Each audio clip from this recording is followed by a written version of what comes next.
Abigail lived a double life. By day, she was Officer Walker, a model cop, respected, admired. By night, she was the city's silent guardian, a wraith moving through the darkness, a hunter of monsters. Her precinct was in one of the worst parts of the city. She saw the scum of the earth every day. Drugs, violence, despair.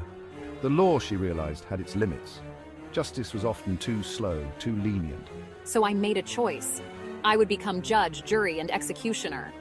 An unmarked Glock replaced my service weapon. My target those who slipped through the cracks of the justice system.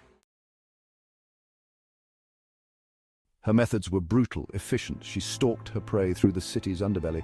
She knew every alley, every dead end. These were her hunting grounds.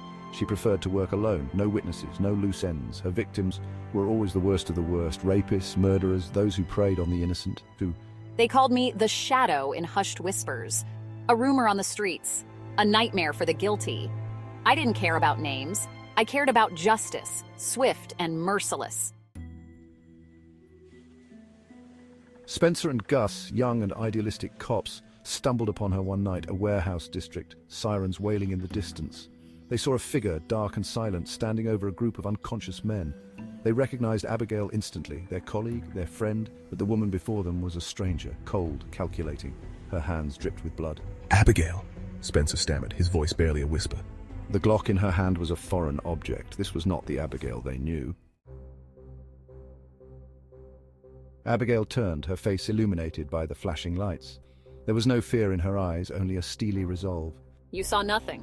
Gus and Spencer stood frozen, caught between their duty and the woman they thought they knew. They knew these men, drug dealers, human traffickers. The city was better off without them. This city is sick. The law is failing. Are you going to stand there, or are you going to make a difference? She offered them the Glock, a choice. The first time was the hardest, the smell of gunpowder, the crimson stains spreading on the concrete. Gus vomited. Spencer just stared, his face pale, his hand shaking. Abigail watched them. She saw the revulsion, the fear, but she also saw something else, a flicker of understanding, a growing acceptance of the grim reality. They were going to sell those girls. They deserved this. Her words were a justification, a shield against the horror.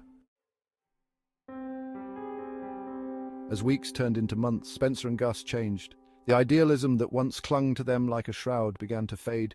They were no longer rookies. They were hardened soldiers fighting a secret war.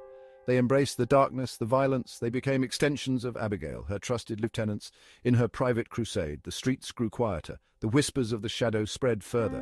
The line between right and wrong blurred. They were no longer just upholding the law. They were shaping it, bending it to their will. They were the new breed. The hunters in the night. Please like and subscribe. I will be forever grateful.